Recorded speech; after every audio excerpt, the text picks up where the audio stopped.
In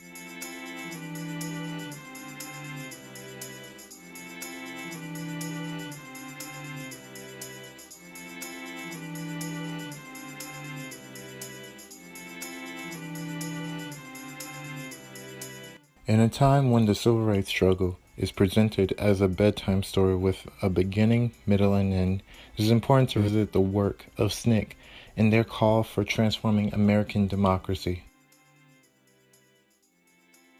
The Student Nonviolent Coordinating Committee, also known as SNCC, formed to give younger blacks more of a voice in the civil rights movement and became one of the movement's more radical branches.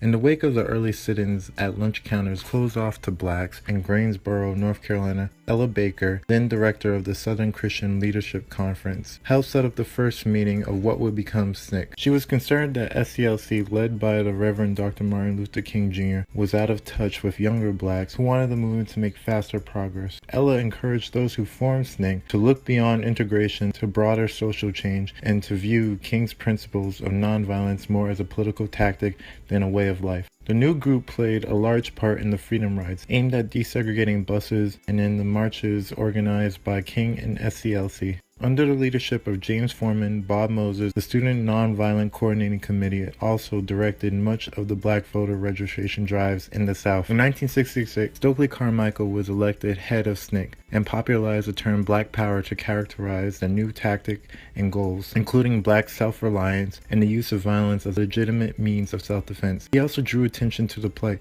of blacks in the inner cities. Carmichael's successor, H. Rap Brown, went further, saying violence as American as cherry pie. But the fires and disorders that followed the summer of 1967 led to Brown's arrest for incitement to riot, and SNCC disbanded shortly thereafter as the civil rights movement self-splintered.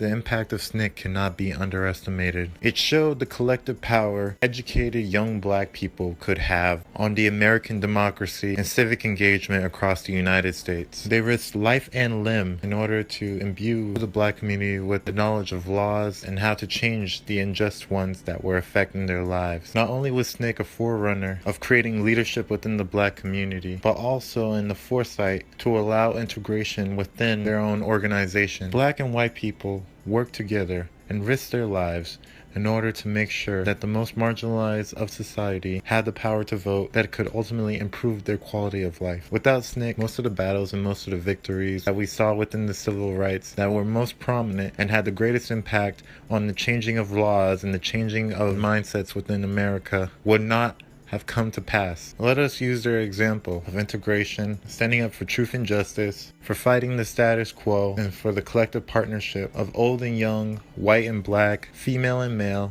to overcome the oppression that was collectively felt.